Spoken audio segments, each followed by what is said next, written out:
Okay, you lovely souls. Welcome to my channel again. And today I have a very nice guest here, Tiia. Tiia, you want to introduce yourself? Yes, so hi to everyone. My name is Tiia Koskinen.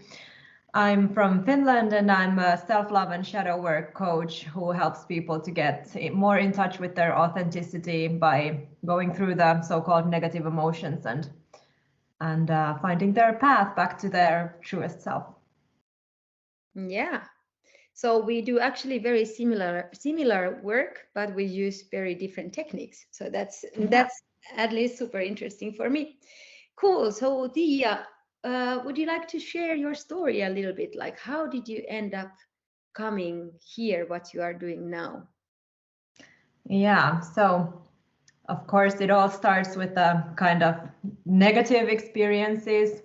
To me, the word negative just means what we have negated. If we look at the word, it means to, or it comes from the origin negate. So something that you have pushed away or said to yourself, like, this is not okay for me to feel or experience.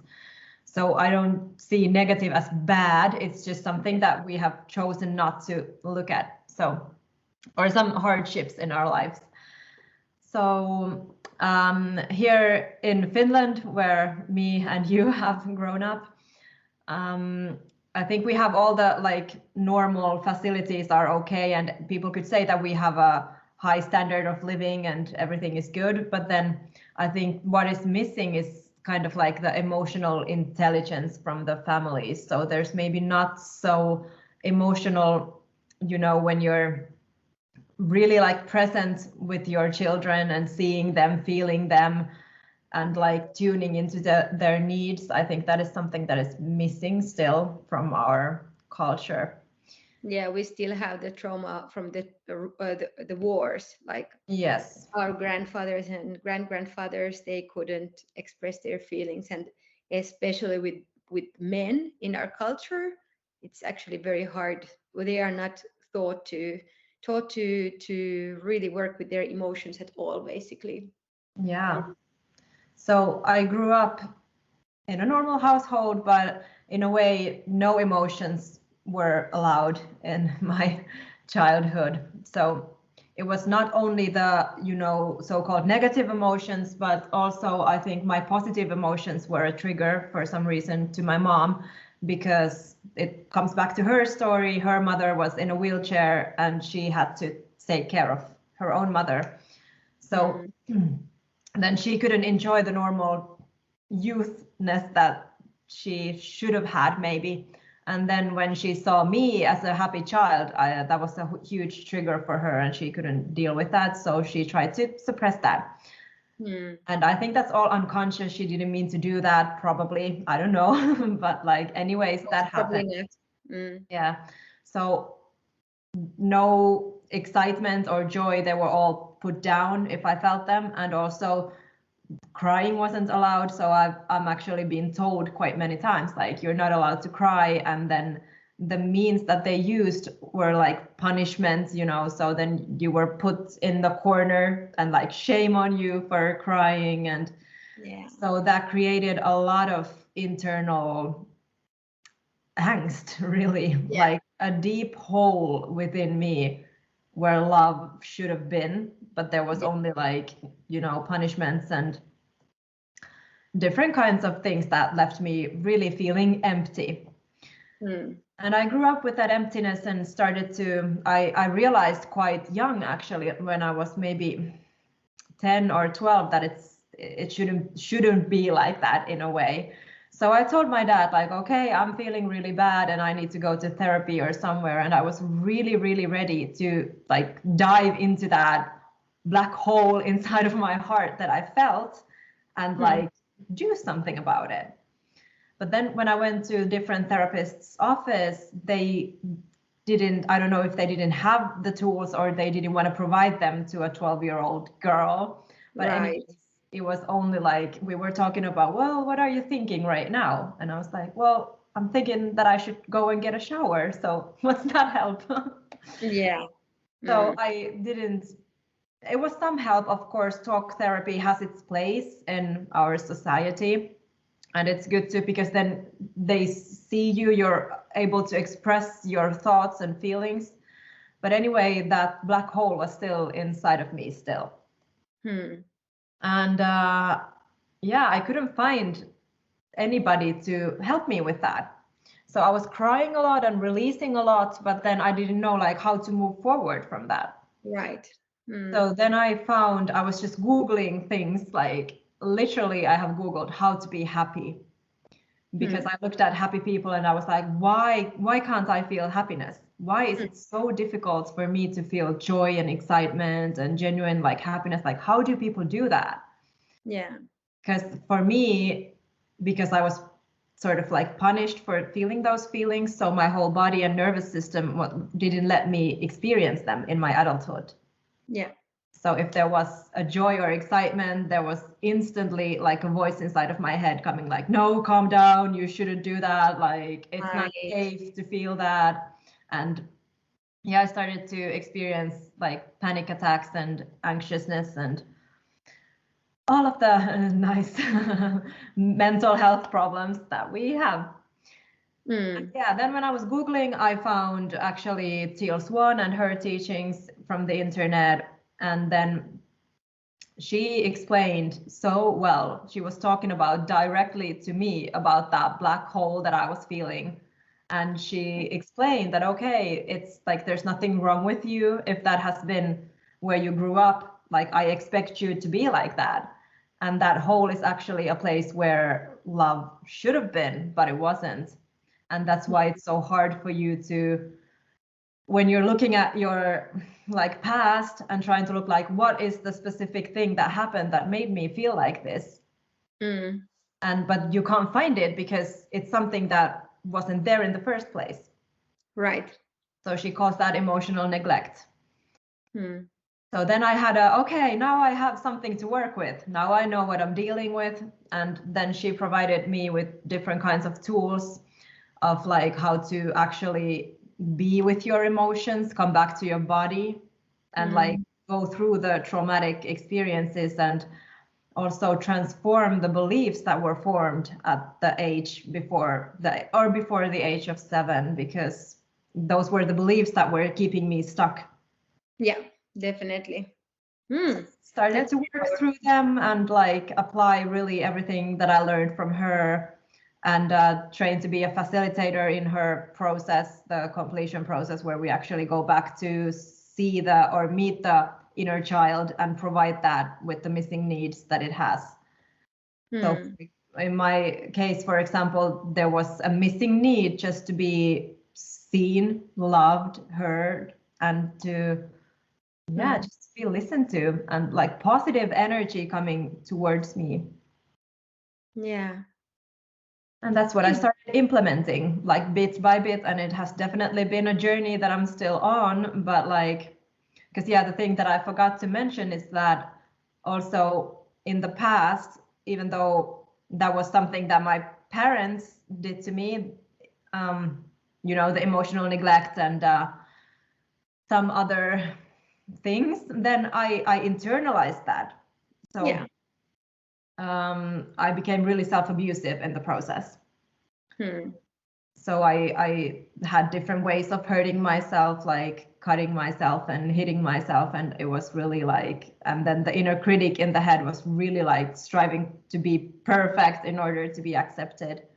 Right. And it was really painful time. And yeah, it has definitely been a journey that I'm still on towards that self-love and like feeling myself, also getting familiar with my needs and going for them, asking for help, asking other people to be there for me, to support me. And yeah, so that's in a nutshell my story and where I come from. That's fascinating. You have really like taken the hard way. I think my cards in the beginning of my journey were a little bit easier, as my mother actually was a professional professional caretaker of children, and she very much like was working with the emotions. When we had emotions in our family, we were like talking, okay, so this this emotion is sadness and it's okay. So it's very difficult for me to even think how the whole must be, because despite that I had like a aware parent or parents, well, my dad was a typical Finnish man, so not really, but my mom was very good with emotions.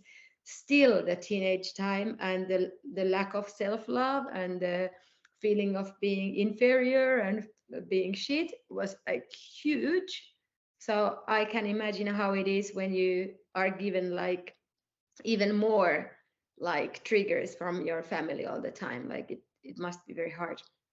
But I'm very proud of you. Here you are, and I have seen your journey from very close. We have known already many years, and I have to say that the process has been amazing. And I wanted to ask, how is it now? Because you actually have a child yourself. So all these things, they must come back to you now when you actually are a parent. So how have you experienced that? Yeah, well, in the beginning, that was really, really hard. So my child is now 4 years or turning 5 in a couple of months. So now we're at the stable ground. But also, my pregnancy was kind of or how it happened, it was an unexpected pregnancy. So that brought a lot of trauma as well. And yeah, the first couple of years were really hard. I was having like really severe flashbacks and experiencing all the self-hate and self-destructive patterns coming back that I thought I had already gotten past like 10 years ago. But then all of that behavior came back. And yeah, that definitely was like a low point in my life. And it's not even that long ago, like 3 years ago. Yeah. Then that happened. So yeah, it was really, really difficult.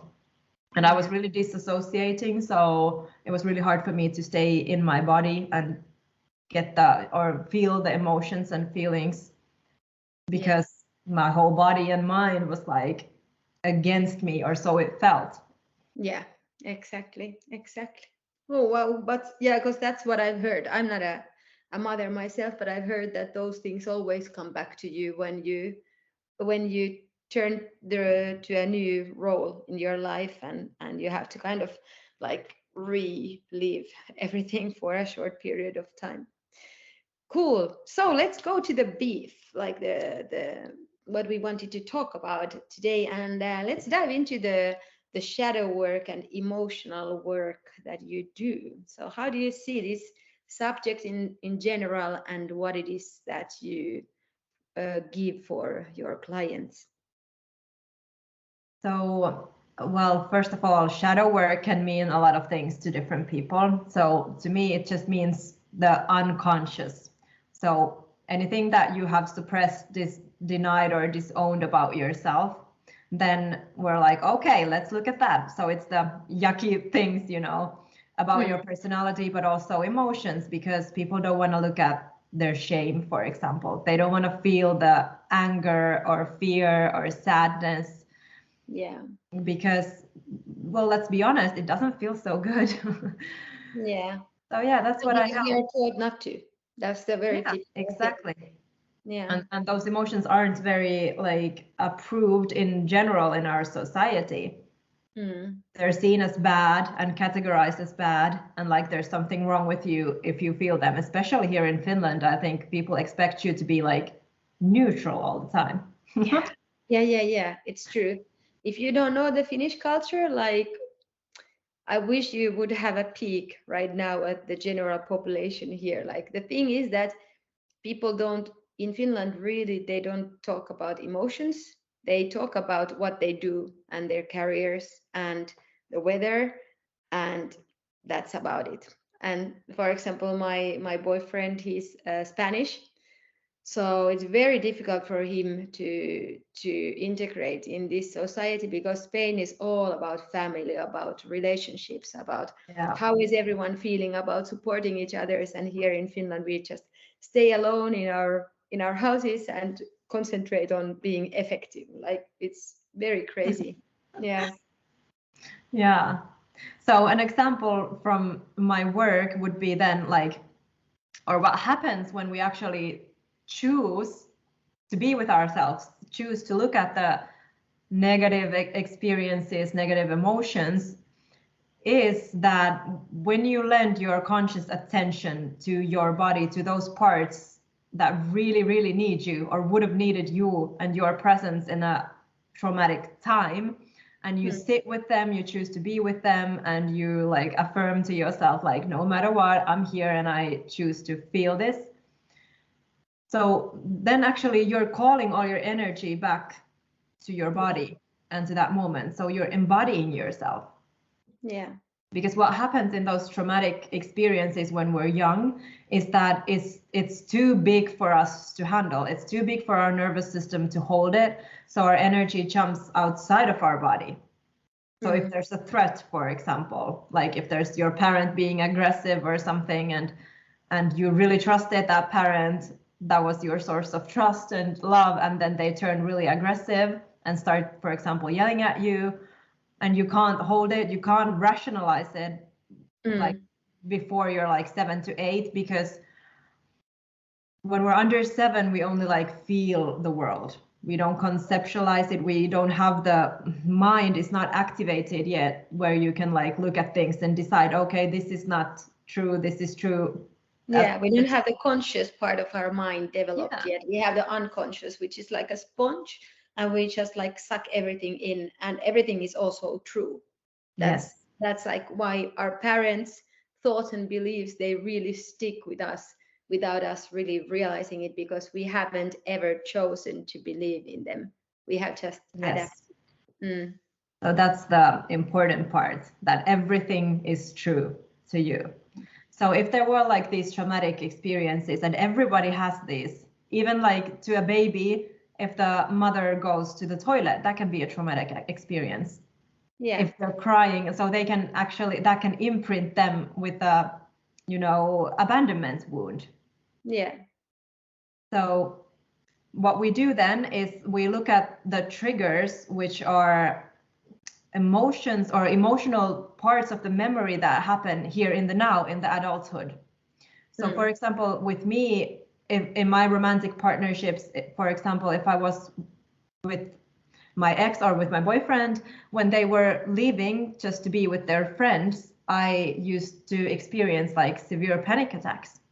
And I was like, okay, this doesn't make any sense. Like, he hasn't done anything to prove that he's unworthy of my trust or anything. So what is this about? Like, why is this emotions happening? Yeah. And then those are the triggers, and they're like linked to a previous memory that your body is trying to bring up for you to integrate. So in my sessions, we dive into those triggers, so into the emotions that are rising up, and then sitting with them, choosing to feel them, choosing to embody them, because normally what we do in our lives is we try to escape them. We do everything that we can. We go to the fridge and get something to eat. We go out, we call a friend or smoke a cigarette, go drink or party. Go to the Instagram, we YouTube stuff.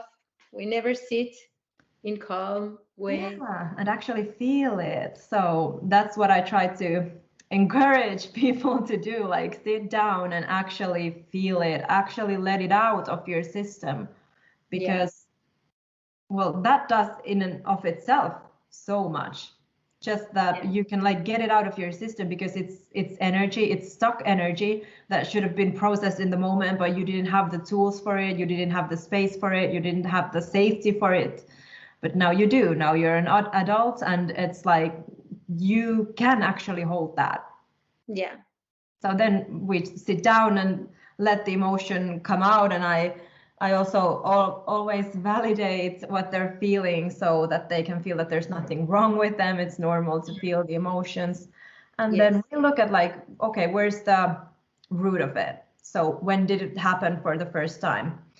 And then we see if the subconscious provides us with more memories or visions or feelings. And then we create a different result.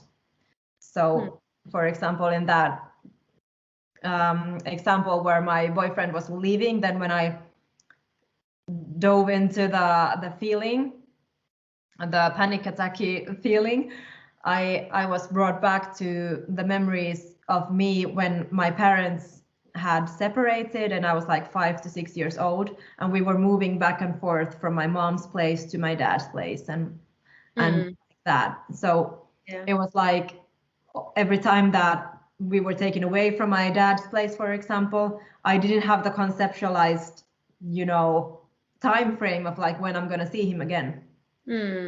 So that actually imprinted in me as an abandonment wound. Right. Yeah. Created the anxious attachment then in the adulthood towards my other romantic relationships.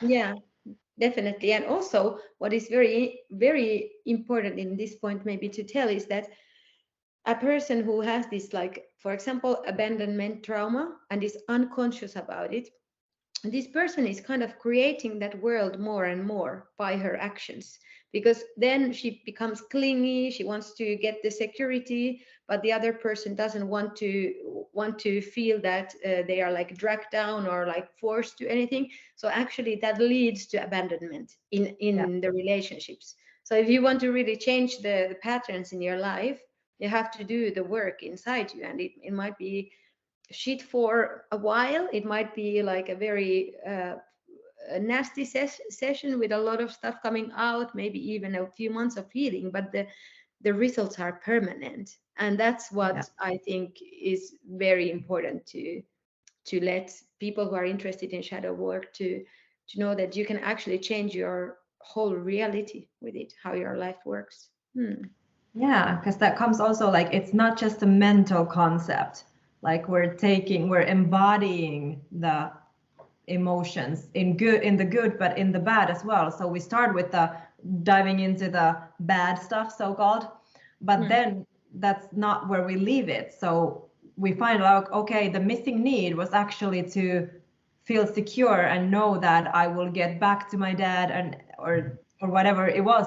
And then we create that, so we can use the mind to visualize it for as long as it takes for our body to actually relax and feel the peace again. Yeah. So that's what happens in the completion process sessions that I do, and then that changes everything basically, because you have like taken out the stress reaction from your body and replaced it with peace and surrender and whatever it is that you needed at the time. Yeah, so you still have the memories, but your kind of your reaction to the memories, your emotional reaction is neutral. That's yeah. And as And a result, how does it work with repetitive feelings, like let's say if you have like felt abandonment, let's say 20 times in your life, do you have to dive in all those 20 times, or does it have this effect that it's going to spread around and it's going to wipe out the energy from all the traumatic experiences that you had? it really depends what you decided in those moments of trauma. So sometimes it can all heal in, one setting, but it's a process. So for example, for me, when it depends what happens. So healing also happens in layers. Yeah. So we really need to be gentle with ourselves and give ourselves time, because if you, like, for example, for me, there were probably, if we did that for 10 years, moved across between two places. So it's not like I have to go to every single, memory to change that. I just need to change how I think about it, how I see it. Yeah, the perception. Yeah. Yes, because if I felt like, okay, my dad abandoned me, now with my conscious mind or cognitive part of my mind, I can see like, okay, he didn't actually leave me. Like that was just a thing that happened because that's how the court ordered that the living situation should be. So now that I see that, I don't lose that awareness when I find that new perspective, and then I can use that to my advantage in the now. But of course, there might still be like smaller triggers of that, and the attachment style. I'm not sure actually if we can like fully like heal that or change that. So to me. Yeah, because it's Like, created so early yeah. in childhood. That's So true. then part of the healing is also accepting who you are. Yeah, So exactly. it's like, because like what I mean is that you can't heal yourself out of a pattern. So I can't look at myself and be like, okay, like this is bad, I shouldn't feel anxious. I understand that I'm anxious in my relationships because of my childhood. So now I want to heal it and fix it so that I couldn't be anxious. So that doesn't work, because that's not self-love. That's just like us trying to change ourselves to be acceptable. So then the body is like, So it's like a thin or fine line. And you also have to accept who you are, because maybe I do the healing and then I find that, okay, because I had a childhood like that, now it's actually one of my values to have, like, you know, secure relationships. And it's my value to have people who are really there for me, so the anxiousness doesn't happen. So I don't like necessarily heal myself out of the anxious attachment style. I just choose to own it. I choose to embody it. Because of that, I gain confidence in moving towards people who also accept that and respect that in me. Yeah. So in the end, we come to the question of feeling safe, because when you feel safe, you don't have anything to fear. So you have to surround yourself with people that make you feel extremely safe, right? Yeah. Yes. Yeah.